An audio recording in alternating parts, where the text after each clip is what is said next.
Hi, I'm doctor Mahe Bharadwaj. మాకు ఎలాంటి bad habits లేకపోయినా మంచి ఎక్సర్సైజ్ చేసి మంచి పోషకాహారం తీసుకున్న వాళ్ళకు కూడా క్యాన్సర్ ఎందుకు వస్తుందో తెలుసా?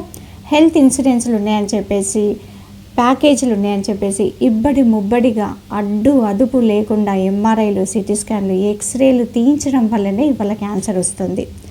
అమెరికాలో కంప్యూటెడ్ టోమోగ్రఫీ పరీక్షల వలన భవిష్యత్తులో దాదాపు 1,30,000 క్యాన్సర్ కేసెస్ నమోదయ్యే అవకాశాలు ఉన్నాయని చెప్పేసి వెల్నెస్ అండ్ న్యూట్రిషన్కి సంబంధించిన యుఎస్ఏ వెల్లడిస్తుంది. అలాగే 2023లో చేసిన సర్వే ప్రకారం 93 మిలియన్ల స్కాన్ల నుండి దాదాపుగా 1,50,000 కొత్త క్యాన్సర్ కేసెస్ నమోదయ్యే అవకాశాలు ఉన్నాయని చెప్పేసి వాళ్ళ ఆందోళన చెందుతున్నారు. అంటే దాదాపుగా 1,00,000కి 5,000 అంటే అతిగా అనవసరంగా ఎక్స్రేలు, సిటీ స్కాన్లు ఎవరైతే తీయించుతున్నారో వాళ్ళ 5% క్యాన్సర్ వచ్చే అవకాశాలు ఉన్నాయని చెప్పేసి వాళ్ళు వెల్లడిస్తున్నారు.